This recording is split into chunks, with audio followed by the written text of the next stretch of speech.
ಕಂಡರೂ ಕಾಣದಾಗಿರುವೆ. ಕಣ್ಣ ಮುಚ್ಚಲೇ ಆಟ ಆಡುತ್ತಿರುವೆ. ನಿನ್ನ ಕಾಣಲೆಂದು ನಾನು ಹುಡುಕುತ್ತಿರುವೆ. ಬಾಬಾನ ಆಟದಲ್ಲಿ ನಾನು ಮಗುವೆ. ಎಲ್ಲ ಕಡೆ ಕಂಡರೂ ಕಾಣದಾಗಿರುವೆ. ಕಣ್ಣ ಮುಚ್ಚಾಲೆ ಆಟ ಆಡುತ್ತಿರುವೆ.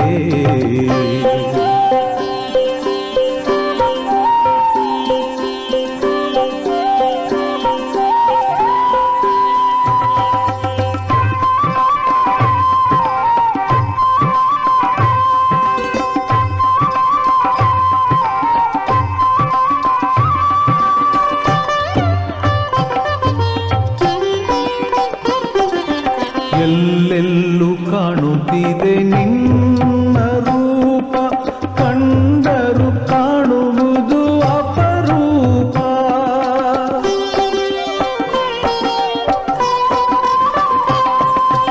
ಎಲ್ಲೆಲ್ಲೂ ಕಾಣುತ್ತಿದೆ ನಿನ್ನ ರೂಪ. ಕಂಡರೂ ಕಾಣುವುದು ಅಪರೂಪ. ಎಲ್ಲೆಲ್ಲೂ ಬೆಳಗುತ್ತಿದೆ ನಿನ್ನ ದೀಪ. ಬೆಳಕನ್ನು ಹಿಡಿಯುವುದೇ ಪುಟ್ಟ ಪಾಪ. ಎಲ್ಲ ಕಡೆ ಕಂಡರೂ ಕಾಣದಾಗಿರುವೆ. ಕಣ್ಣ ಮುಚ್ಚಾಲೆ ಆಟ ಆಡುತ್ತಿರುವೆ.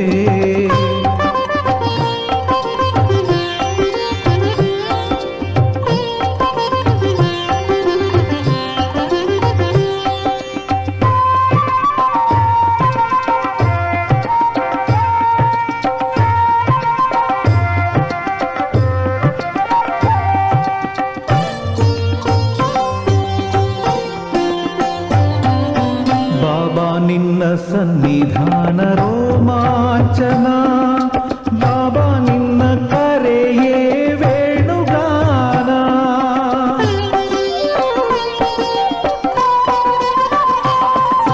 ಬಾಬಾ ನಿನ್ನ ಸನ್ನಿಧಾನ ರೋಮಾಂಚನ.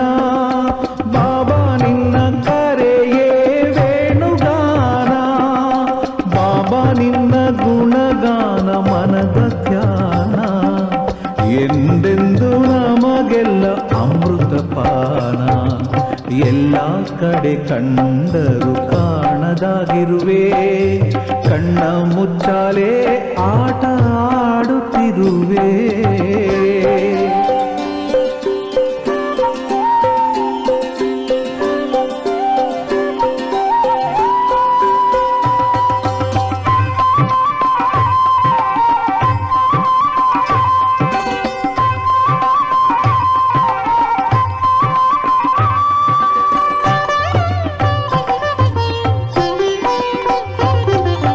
ಮಧುವಿಗಿಂತ ಮಧುರ ಮಧುರ ಬಾಬಾ ಕರೆ. ಸಕ್ಕರೆಗಿಂತ ಸಿಹಿ ಸಿಹಿ ನಿನ್ನ ಅಕ್ಕರೆ.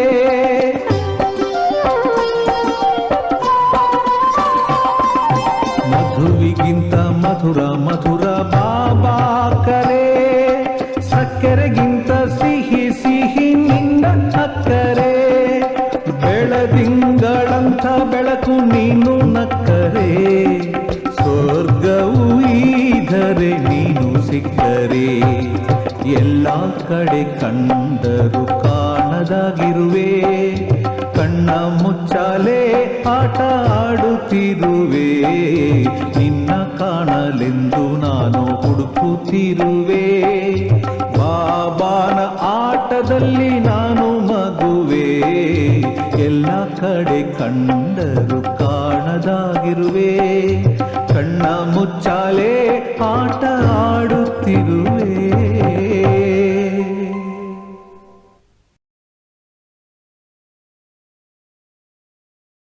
ಓಂ ಶಾಂತಿ. ಇಂದಿನ ದಿನಾಂಕ 13/4/2026. ಪ್ರಾರ್ಥ ಮುರಳಿ ಬಾಪ್ತಾದ ಮಧುಬನ. ಮಧುರ ಮಕ್ಕಳೇ, ನೀವೀಗ ಇಂತಹ ಪ್ರಪಂಚಕ್ಕೆ ಮಾಲೀಕರಾಗುತ್ತೀರಿ. ಎಲ್ಲಿ ಯಾವುದೇ ಮಿತಿ ಇಲ್ಲ. ಯೋಗ ಬಲದಿಂದ ಇಡೀ ವಿಶ್ವದ ರಾಜ್ಯಭಾಗ್ಯವನ್ನು ಪಡೆಯುವುದೇ ಅದ್ಭುತವಾಗಿದೆ. ಪ್ರಶ್ನೆ: ಡ್ರಾಮಾದ ಯಾವ ಬಂಧನದಲ್ಲಿ ತಂದೆಯೂ ಸಹ ಬಂಧಿತರಾಗಿದ್ದಾರೆ? ಉತ್ತರ: ತಂದೆಯು ತಿಳಿಸುತ್ತಾರೆ, ನಾನು ಮಕ್ಕಳ ಮುಂದೆ ಬರಲೇಬೇಕಾಗಿದೆ. ಈ ಬಂಧನದಲ್ಲಿ ನಾನೂ ಸಹ ಬಂಧಿತನಾಗಿದ್ದೇನೆ. ಎಲ್ಲಿಯವರೆಗೆ ನಾನು ಬರುವುದಿಲ್ಲವೋ ಅಲ್ಲಿಯವರೆಗೆ ಗಂಟಾಗಿರುವ ಸೂತ್ರವನ್ನು ಬಿಡಿಸಲು ಸಾಧ್ಯವಿಲ್ಲ. ಬಾಕಿ ನಾನು ನಿಮ್ಮ ಮೇಲೆ ಯಾವುದೇ ಕೃಪೆ ಅಥವಾ ಆಶೀರ್ವಾದವನ್ನು ಮಾಡಲು ಬರುವುದಿಲ್ಲ. ನಾನು ಯಾರೇ ಸತ್ತಿರುವವರನ್ನು ಬದುಕಿಸುವುದಿಲ್ಲ. ನಾನು ಪತಿತರನ್ನು ಪಾವನ ಮಾಡಲು ಬರುತ್ತೇನೆ. ಗೀತೆ: ನಿನ್ನನ್ನು ಪಡೆದ ನಾನು ಜಗತ್ತನ್ನೇ ಪಡೆದೆನು. ಓಂ ಶಾಂತಿ. ಗೀತೆಯನ್ನು ಕೇಳಿದ ಕೂಡಲೇ ಮಕ್ಕಳಿಗೆ ರೋಮಾಂಚನವಾಗಬೇಕು, ಏಕೆಂದರೆ ಸನ್ಮುಖದಲ್ಲಿ ಕುಳಿತಿದ್ದೀರಿ. ಇಡೀ ಪ್ರಪಂಚದಲ್ಲಿ ಎಷ್ಟೊಂದು ಮಂದಿ ಆಚಾರ್ಯರು, ವಿದ್ವಾನರು, ಪಂಡಿತರಿದ್ದಾರೆ. ಆದರೆ ಮನುಷ್ಯರಿಗೆ 5,000 ವರ್ಷಗಳಿಗೊಮ್ಮೆ ಭಗವಂತ ಬರುತ್ತಾರೆಂದು ಗೊತ್ತಿಲ್ಲ. ಆದರೆ ನೀವು ಮಕ್ಕಳು ತಿಳಿದುಕೊಂಡಿದ್ದೀರಿ. ನಾವು ಹೇಗಿದ್ದೇವೋ ಹಾಗೆಯೇ ನಿಮ್ಮವರು ಇದ್ದಾರೆ ಎಂದು ಹೇಳುತ್ತಾರೆ. ನೀವು ಹೇಗಿದ್ದೀರೋ ಹಾಗೆಯೇ ನಾನು ಇದ್ದೇನೆಂದು ತಂದೆಯು ಹೇಳುತ್ತಾರೆ. ನೀವು ತಿಳಿದುಕೊಂಡಿದ್ದೀರಿ, ಎಲ್ಲ ಆತ್ಮರುಗಳ ತಂದೆಯೂ ಅವರಾಗಿದ್ದಾರೆ ಎಂದು ಎಲ್ಲರೂ ಕೂಗುತ್ತಾರೆ. ಅಂದಾಗ ನೋಡಿ, ರಾವಣನ ನೆರಳು ಎಷ್ಟು ದೊಡ್ಡದಾಗಿದೆ ಎಂದು ತಂದೆಯು ತಿಳಿಸುತ್ತಾರೆ. ಯಾರನ್ನು ನಾವು ಪರಮಪಿತ ಪರಮಾತ್ಮ ಎಂದು ಹೇಳುತ್ತೇವೆಯೋ ಅವರ ಬಗ್ಗೆ ಯಾರಿಗೂ ತಿಳಿದಿಲ್ಲ. ನಂತರ ತಂದೆ ಎಂದು ಹೇಳುವುದರಿಂದ ಏಕೆ ಖುಷಿಯಾಗುವುದಿಲ್ಲ? ಇದನ್ನು ಮರೆತು ಹೋಗಿದ್ದಾರೆ. ಆ ತಂದೆಯೇ ನಮಗೆ ಆಸ್ತಿಯನ್ನು ಕೊಡುತ್ತಾರೆ. ಇಷ್ಟು ಸಹಜವಾದ ಮಾತನ್ನು ಯಾರೂ ತಿಳಿದುಕೊಂಡಿಲ್ಲವೆಂದು ಸ್ವಯಂ ತಂದೆಯೇ ತಿಳಿಸಿಕೊಡುತ್ತಾರೆ. ಓ ಖುದಾ, ಏ ರಾಮ ಎಂದು ಕರೆಯುತ್ತಾ ಪ್ರಾಣ ಬಿಡುತ್ತಾರೆ. ಯಾರನ್ನು ಇಡೀ ಪ್ರಪಂಚವು ಕರೆಯುತ್ತದೆಯೋ ಆ ತಂದೆಯು ನಮಗೆ ತಿಳಿಸುತ್ತಾರೆ, ಈಗ ನಿಮ್ಮ ಬುದ್ಧಿಯು ಅಲ್ಲಿಗೆ ಹೊರಟು ಹೋಗಲಿ. ಕಲ್ಪದ ಹಿಂದಿನ ತರಹ ತಂದೆಯು ಈಗ ಬಂದಿದ್ದಾರೆ. ತಂದೆಯು ಬಂದು ಕಲ್ಪವೂ ಪತಿತರಿಂದ ಪಾವನ ಮಾಡಿ ದುರ್ಗತಿಯಿಂದ ಸದ್ಗತಿಯಲ್ಲಿ ಕರೆದುಕೊಂಡು ಹೋಗುತ್ತಾರೆ. ಪತಿತ ಪಾವನ ತಂದೆ ಎಂದು ಗಾಯನವೂ ಮಾಡುತ್ತಾರೆ. ನೀವೀಗ ಅವರ ಸನ್ಮುಖದಲ್ಲಿ ಕುಳಿತಿದ್ದೀರಿ. ನೀವು ಅತಿ ಪ್ರಿಯವಾದ ಮಧುರ ಮಕ್ಕಳಾಗಿದ್ದೀರಿ. ಅಂದಾಗ ಭಾರತವಾಸಿಗಳದ್ದೇ ಮಾತಾಗಿದೆ. ತಂದೆಯು ಭಾರತದಲ್ಲಿಯೇ ಜನ್ಮ ಪಡೆಯುತ್ತಾರೆ. ನಾನು ಭಾರತದಲ್ಲಿಯೇ ಜನ್ಮ ತೆಗೆದುಕೊಳ್ಳುತ್ತೇನೆ. ಅವಶ್ಯವಾಗಿ ಭಾರತವೇ ನನಗೆ ಇಷ್ಟವಿದೆ ಎಂದು ತಂದೆಯು ಹೇಳುತ್ತಾರೆ. ಎಲ್ಲರೂ ಅವರನ್ನು ನೆನಪು ಮಾಡುತ್ತಾರೆ. ಯಾರು ಯಾವ ಧರ್ಮ ಸ್ಥಾಪಕರಿದ್ದಾರೆಯೋ ಅವರನ್ನು ನೆನಪು ಮಾಡುತ್ತಾರೆ. ಆದರೆ ನಾವು ಆದಿ ಸನಾತನ ಧರ್ಮದವರಾಗಿದ್ದೆವು ಎಂದು ಭಾರತವಾಸಿಗಳಿಗೆ ಗೊತ್ತಿಲ್ಲ. ಭಾರತವು ಪ್ರಾಚೀನ ದೇಶವಾಗಿದೆ. ಅಂದಾಗ ಕೇವಲ ಭಾರತ ಒಂದೇ ಆಗಿತ್ತು ಎಂದು ಅನೇಕ ಮಾತುಗಳನ್ನು ಹೇಳುತ್ತಿರುತ್ತಾರೆ. ಕೆಲವನ್ನು ಇನ್ನು ಕೆಲವರು ಇನ್ನೇನನ್ನೋ ಹೇಳುತ್ತಿರುತ್ತಾರೆ. ಗೀತೆಯು ಶಿವಪರಮಾತ್ಮನು ಆಡಿದರೆಂದು ಯಾರು ಎಂದು ಕೆಲವರು ಕೇಳುತ್ತಾರೆ. ಕೃಷ್ಣನೇ ಪರಮಾತ್ಮನಾಗಿದ್ದನೋ ಅವನೇ ಆಡಿದನೆಂದು ಹೇಳುತ್ತಾರೆ. ಪರಮಾತ್ಮ ಸರ್ವವ್ಯಾಪಿಯಾಗಿದ್ದಾನೆ. ಇದೆಲ್ಲ ಆಟವು ಅವನದ್ದೇ ಆಗಿದೆ ಎಂದು ಹೇಳುತ್ತಾರೆ. ಇವೆಲ್ಲ ರೂಪಗಳು ಭಗವಂತನದ್ದೇ ಆಗಿದೆ. ಭಗವಂತನೇ ಅನೇಕ ರೂಪಗಳನ್ನು ಧರಿಸಿ ಲೀಲೆಯನ್ನು ತೋರಿಸುತ್ತಾರೆ. ಭಗವಂತನು ಏನು ಮಾಡಲು ಸಾಧ್ಯವಿದೆ ಎಂದು ಹೇಳುತ್ತಾರೆ. ಮಾಯೆಯು ಎಷ್ಟು ಪ್ರಬಲವಾಗಿದೆ ಎಂದು ನೀವು ಮಕ್ಕಳು ತಿಳಿದುಕೊಂಡಿದ್ದೀರಿ. ಬಾಬಾ, ನಾವು ನರನಿಂದ ನಾರಾಯಣನಾಗುವ ಆಸ್ತಿಯನ್ನು ಪಡೆಯುತ್ತೇವೆಂದು ಇಂದು ಹೇಳಿ ನಾಳೆ ನೋಡಿದರೆ ಇಲ್ಲವೇ ಇಲ್ಲ. ನೀವು ತಿಳಿದುಕೊಂಡಿದ್ದೀರಿ. ಎಷ್ಟೊಂದು ಮಂದಿ ಹೊರಟು ಹೋದರು ಮತ್ತು ಬಹಳ ಮಂದಿ ವಿಚ್ಛೇದನವನ್ನು ಕೊಟ್ಟು ಬಿಟ್ಟರು. ಮೊಮ್ಮಾರವರನ್ನು ಮೋಟಾರಿನಲ್ಲಿ ಓಡಾಡಿಸುತ್ತಿದ್ದವರು ಇಂದು ಇಲ್ಲವೇ ಇಲ್ಲ. ಇಷ್ಟು ಒಳ್ಳೊಳ್ಳೆಯವರು ಮಾಯೆಯ ಸಂಘದಲ್ಲಿ ಬಂದು ಈ ರೀತಿ ಬಿದ್ದು ಬಿಡುತ್ತಾರೆ. ಒಂದೇ ಸಾರಿ ಕೆಳಗೆ ಹೋಗಿ ಬಿಡುತ್ತಾರೆ. ಯಾರು ಕಲ್ಪದ ಹಿಂದೆ ತಿಳಿದುಕೊಂಡಿದ್ದರೋ ಅವರೇ ಈಗಲೂ ತಿಳಿದುಕೊಳ್ಳುತ್ತಾರೆ. ಇತ್ತೀಚಿಗಿನ ಪ್ರಪಂಚದವರು ಏನಾಗುತ್ತಿದೆ ಮತ್ತು ನೀವು ಏನಾಗುತ್ತಿದ್ದೀರಿ, ಗೀತೆಯನ್ನು ಕೇಳಿದಿರಲ್ಲವೇ ಅಂದಾಗ ನಾವು ವಿಶ್ವದ ಮಾಲೀಕರಾಗುವ ಆಸ್ತಿಯನ್ನು ತೆಗೆದುಕೊಳ್ಳುತ್ತೇವೆ ಎಂದು ಹೇಳುತ್ತಾರೆ. ಅಲ್ಲಿ ಯಾವುದೇ ಅಲ್ಪಕಾಲದ ಮಾತಿಲ್ಲ, ಇಲ್ಲಂತೂ ಕೇವಲ ಇತಿಮಿತಿಗಳ ಮಾತೇ ಆಗಿದೆ. ಎಲ್ಲದರಲ್ಲಿ ಮಿತಿ ಇದೆ. ನಮ್ಮ ಆಕಾಶದ ಮೇಲೆ ನಿಮ್ಮ ವಿಮಾನವು ಬಂದರೆ ಶೂಟ್ ಮಾಡುತ್ತೇವೆಂದು ಹೇಳಿಬಿಡುತ್ತಾರೆ. ಆದರೆ ಅಲ್ಲಂತೂ ಯಾವುದೇ ಪರಿಮಿತಿ ಇಲ್ಲ. ಗೀತೆಯನ್ನಂತೂ ಹೇಳುತ್ತಾರೆ, ಆದರೆ ಅದರ ಅರ್ಥವಂತೂ ಏನೂ ಗೊತ್ತಿಲ್ಲ. ಪುನಃ ನಮ್ಮನ್ನು ವಿಶ್ವದ ಮಾಲೀಕರನ್ನಾಗಿ ಅವಶ್ಯವಾಗಿ ಮಾಡುತ್ತಿದ್ದಾರೆಂದು ನೀವು ತಿಳಿದುಕೊಂಡಿದ್ದೀರಿ. 84 ಜನ್ಮಗಳ ಚಕ್ರವನ್ನು ಅನೇಕ ಬಾರಿ ಸುತ್ತಿದ್ದೀರಿ. ಸ್ವಲ್ಪ ಸಮಯವೂ ದುಃಖವನ್ನನುಭವಿಸಿದ್ದೇವೆ, ಸುಖವಂತೂ ಬಹಳ ಇದೆ. ಆದರೆ ತಂದೆಯು ತಿಳಿಸುತ್ತಾರೆ, ನೀವು ಮಕ್ಕಳಿಗೆ ಬಹಳ ಸುಖ ಕೊಡುತ್ತೇನೆ. ಈಗ ಮಾಯೆಯಿಂದ ಸೋಲಬಾರದು. ನೀವು ತಂದೆಯ ಮಕ್ಕಳಾಗಿದ್ದೀರಿ. ಎಲ್ಲರೂ ಒಂದೇ ರೀತಿ ಒಳ್ಳೆಯ ಮಕ್ಕಳಾಗಲು ಸಾಧ್ಯವಿಲ್ಲ. ಕೆಲವರಿಗೆ 5-7 ಮಕ್ಕಳಿದ್ದರೆ ಅವರಲ್ಲಿ 1-2 ಕೆಟ್ಟ ಮಕ್ಕಳು ತಲೆಯನ್ನೇ ಕೆಡಿಸಿಬಿಡುತ್ತಾರೆ. ಲಕ್ಷ ಕೋಟಿಗಟ್ಟಲೆ ಹಣವನ್ನು ವ್ಯರ್ಥ ಮಾಡಿಬಿಡುತ್ತಾರೆ. ತಂದೆಯು ಧರ್ಮಾತ್ಮರಾಗಿರುತ್ತಾರೆ, ಮಕ್ಕಳು ಪ್ರಯೋಜನ ಬರದವರಾಗಿರುತ್ತಾರೆ. ಇಂತಹ ಉದಾಹರಣೆಗಳನ್ನು ತಂದೆಯು ಬಹಳಷ್ಟು ನೋಡಿದ್ದಾರೆ. ಇಡೀ ಪ್ರಪಂಚದವರು ಬೇಹದ್ದಿನ ತಂದೆಯ ಮಕ್ಕಳಾಗಿದ್ದಾರೆಂದು ನೀವು ಮಕ್ಕಳು ತಿಳಿದುಕೊಂಡಿದ್ದೀರಿ. ಭಾರತವು ನನ್ನ ಜನ್ಮಸ್ಥಾನವಾಗಿದೆ ಎಂದು ತಂದೆಯು ಹೇಳುತ್ತಾರೆ. ಪ್ರತಿಯೊಬ್ಬರಿಗೂ ಅವರ ಮಾತೃಭೂಮಿಯ ಬಗ್ಗೆ ಕಾಳಜಿ ಇರುತ್ತದೆ. ಬೇರೆ ಎಲ್ಲಾದರೂ ಶರೀರ ಬಿಟ್ಟರೆ ಅವರನ್ನು ಅವರ ಮಾತೃಭೂಮಿಗೆ ಕರೆದುಕೊಂಡು ಹೋಗುತ್ತಾರೆ. ತಂದೆಯೂ ಸಹ ಭಾರತದಲ್ಲಿಯೇ ಬರುತ್ತಾರೆ. ನೀವು ಭಾರತವಾಸಿಗಳಿಗೆ ಪುನಃ ಬೇಹದ್ದಿನ ಆಸ್ತಿಯನ್ನು ಕೊಡುತ್ತಾರೆ. ನೀವು ಮಕ್ಕಳು ಪುನಃ ನಾವು ದೇವತೆಗಳು ಅರ್ಥಾತ್ ವಿಶ್ವದ ಮಾಲೀಕರಾಗುತ್ತಿದ್ದೇವೆಂದು ಹೇಳುತ್ತೀರಿ. ನಾವೇ ಮಾಲೀಕರಾಗಿದ್ದೆವು, ಈಗ ನಮ್ಮ ಗತಿಯೇನಾಗಿ ಬಿಟ್ಟಿದೆ, ಎಲ್ಲಿದ್ದವರು ಎಲ್ಲಿಗೆ ಬಂದಿದ್ದೇವೆ. 84 ಜನ್ಮಗಳನ್ನು ಅನುಭವಿಸಿ ಈ ಗತಿಯಲ್ಲಿ ಬಂದು ಬಿಟ್ಟಿದೆ. ಡ್ರಾಮಾವನ್ನು ತಿಳಿದುಕೊಳ್ಳಬೇಕಾಗಿದೆ. ಇದಕ್ಕೆ ಸೋಲು ಗೆಲುವಿನ ಆಟವೆಂದು ಹೇಳಲಾಗುತ್ತದೆ. ಇದು ಭಾರತದ್ದೇ ಆಟವಾಗಿದೆ. ಇದರಲ್ಲಿ ನಿಮ್ಮ ಪಾತ್ರವೂ ಇದೆ. ಈ ಡ್ರಾಮಾದಲ್ಲಿ ನೀವು ಬ್ರಾಹ್ಮಣರ ಪಾತ್ರವೂ ಎಲ್ಲದಕ್ಕಿಂತ ಶ್ರೇಷ್ಠಾತಿ ಶ್ರೇಷ್ಠವಾಗಿದೆ. ನೀವು ಇಡೀ ಪ್ರಪಂಚದ ಮಾಲೀಕರಾಗುತ್ತೀರಿ. ಎಷ್ಟೊಂದು ಸುಖವನ್ನು ಅನುಭವಿಸುತ್ತೀರಿ. ನಿಮ್ಮಷ್ಟು ಸುಖ ಮತ್ಯಾರೂ ಭೋಗಿಸಲು ಸಾಧ್ಯವಿಲ್ಲ. ಹೆಸರೇ ಆಗಿದೆ ಸ್ವರ್ಗ, ಇದಾಗಿದೆ ನರಕ. ಇಲ್ಲಿಯ ಸುಖವು ಕಾಗವಿಷ್ಟ ಸಮಾನವಾಗಿದೆ. ಈಗಿನ ಲಕ್ಷಾಧಿಪತಿ ಮುಂದಿನ ಜನ್ಮದಲ್ಲಿ ಏನಾಗುತ್ತಾನೆ ಎಂದು ತಿಳಿದಿರುತ್ತದೆಯೇ? ಇದು ಪಾಪಾತ್ಮರ ಪ್ರಪಂಚವಾಗಿದೆ. ಸತ್ಯಯುಗವು ಪುಣ್ಯಾತ್ಮರ ಪ್ರಪಂಚವಾಗಿದೆ. ನೀವು ಪುಣ್ಯಾತ್ಮರಾಗುತ್ತಿದ್ದೀರಿ. ಅಂದ ಮೇಲೆ ಎಂದೂ ಪಾಪವನ್ನು ಮಾಡಬಾರದು. ಸದಾ ತಂದೆಯ ಜೊತೆ ನೇರವಾಗಿ ನಡೆಯಬೇಕು. ದ್ವಾಪರದಿಂದ ಹಿಡಿದು ನನ್ನ ಜೊತೆಯಲ್ಲಿ ಸದಾ ಧರ್ಮರಾಜನಿರುತ್ತಾನೆಂದು ತಂದೆಯು ತಿಳಿಸುತ್ತಾರೆ. ನನ್ನ ಜೊತೆಯಲ್ಲಿ ಧರ್ಮರಾಜನು ಸತ್ಯ ತ್ರೇತಾಯುಗದಲ್ಲಿ ಇರುವುದಿಲ್ಲ. ದ್ವಾಪರದಿಂದ ನೀವು ನನ್ನ ಹೆಸರಿನಲ್ಲಿ ದಾನ ಪುಣ್ಯವನ್ನು ಮಾಡುತ್ತಲೇ ಬಂದಿದ್ದೀರಿ. ಈಶ್ವರಾರ್ಪಣಂ ಎಂದು ಹೇಳುತ್ತೀರಲ್ಲವೇ? ಗೀತೆಯಲ್ಲಿ ಕೃಷ್ಣನ ಹೆಸರನ್ನು ಹಾಕಿರುವುದರಿಂದ ಶ್ರೀ ಕೃಷ್ಣಾರ್ಪಣಂ ಎನ್ನುತ್ತಾರೆ. ಅದಕ್ಕೆ ರಿಟರ್ನ್ ಕೊಡುವಂತವರು ಒಬ್ಬರೇ ತಂದೆಯಾಗಿದ್ದಾರೆ. ಆದ್ದರಿಂದ ಶ್ರೀ ಕೃಷ್ಣಾರ್ಪಣಂ ಎಂದು ಹೇಳುವುದು ತಪ್ಪಾಗಿದೆ. ಈಶ್ವರಾರ್ಪಣಂ ಎಂದು ಹೇಳುವುದು ಸರಿಯಾಗಿದೆ. ಶ್ರೀ ಗಣೇಶಾರ್ಪಣಂ ಎಂದು ಹೇಳುವುದರಿಂದ ಸ್ವಲ್ಪವೂ ಸಿಗುವುದಿಲ್ಲ. ಆದರೂ ಸಹ ಭಾವನೆಗಾಗಿ ನಾನೇ ಅಲ್ಪ ಸ್ವಲ್ಪವಾದರೂ ಕೊಡುತ್ತಾ ಬಂದಿದ್ದೇನೆ. ನನ್ನನ್ನು ಯಾರೂ ತಿಳಿದುಕೊಂಡಿಲ್ಲ.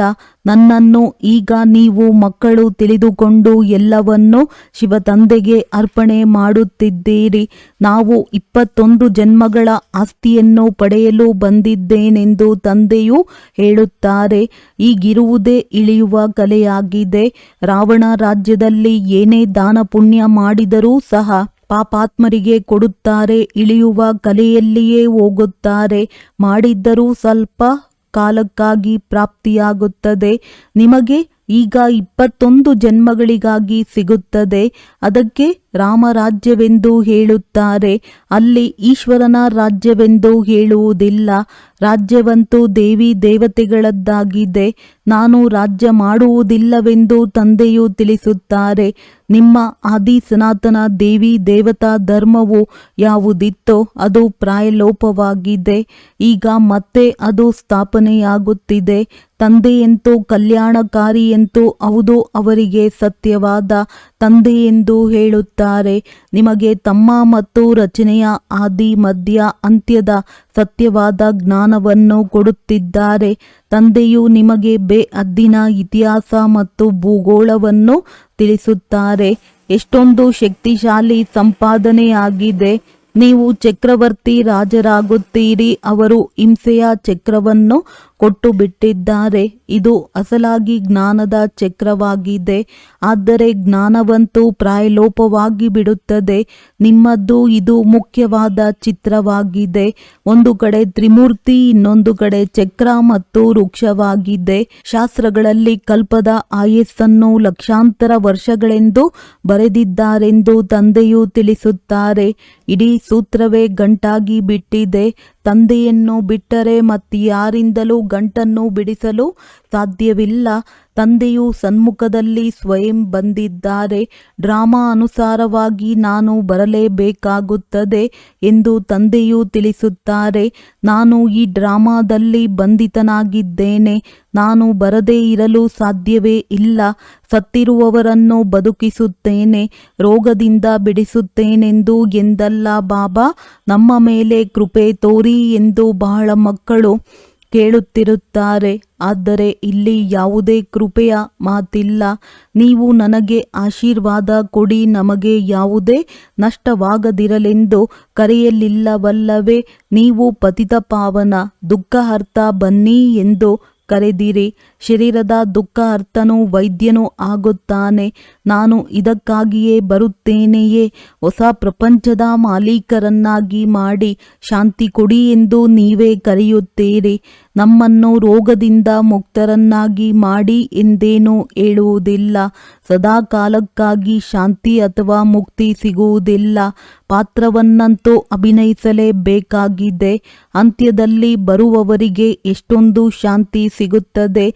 ಇಲ್ಲಿಯವರೆಗೂ ಬರುತ್ತಲೇ ಇದ್ದಾರೆ. ಇಷ್ಟು ಸಮಯದವರೆಗೂ ಅವರು ಶಾಂತಿಧಾಮದಲ್ಲಿರುತ್ತಾರಲ್ಲವೇ?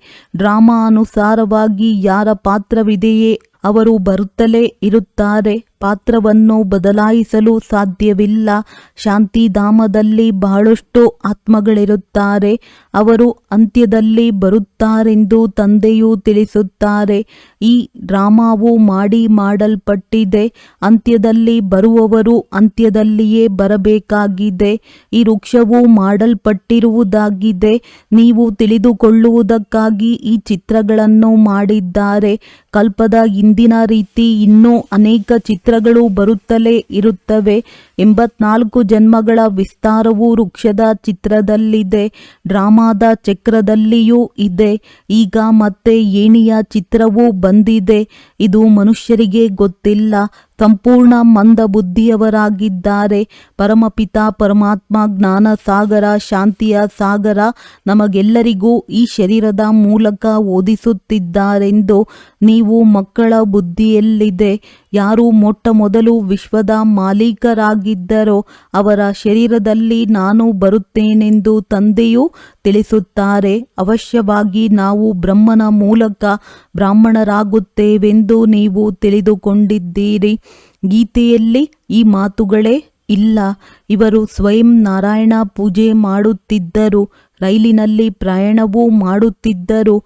ಗೀತೆಯನ್ನು ಓದುತ್ತಿದ್ದರೆಂದು ತಂದೆಯು ತಿಳಿಸುತ್ತಾರೆ. ಇವರು ದೊಡ್ಡ ಧರ್ಮಾತ್ಮರೆಂದು ಮನುಷ್ಯರು ತಿಳಿದುಕೊಂಡಿದ್ದರು. ಈಗ ಈ ಎಲ್ಲ ಮಾತುಗಳನ್ನು ಮರೆತು ಬಿಟ್ಟಿದ್ದಾರೆ. ಆದರೂ ಸಹ ಇವರು ಗೀತೆಯನ್ನು ಓದಿದ್ದಾರಲ್ಲವೇ? ತಂದೆಯು ತಿಳಿಸುತ್ತಾರೆ, ನಾನು ಎಲ್ಲವನ್ನೂ ತಿಳಿದಿದ್ದೇನೆ. ಈಗ ನೀವು ಮಕ್ಕಳು ವಿಚಾರ ಮಾಡಿ, ನಾವು ಯಾರ ಮುಂದೆ ಕುಳಿತಿದ್ದೇವೆ, ಯಾವುದರಿಂದ ವಿಶ್ವದ ಮಾಲೀಕರಾಗುತ್ತೀರಿ. ಆದರೂ ಸಹ ಗಳಿಗೆಗೂ ಏಕೆ ಮರೆತು ಹೋಗುತ್ತೀರಿ?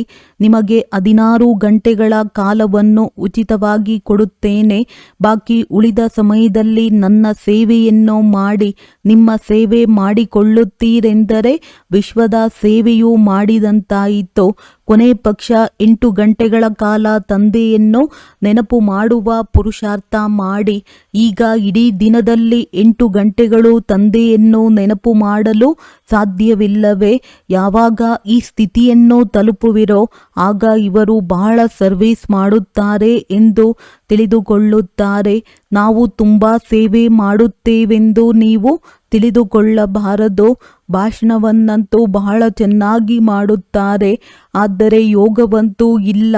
ಯೋಗದ ಯಾತ್ರೆಯೇ ಮುಖ್ಯವಾಗಿದೆ. ತಂದೆಯು ತಿಳಿಸುತ್ತಾರೆ, ವಿಕರ್ಮಗಳ ಹೊರೆಯೂ ಬಹಳ ಇದೆ.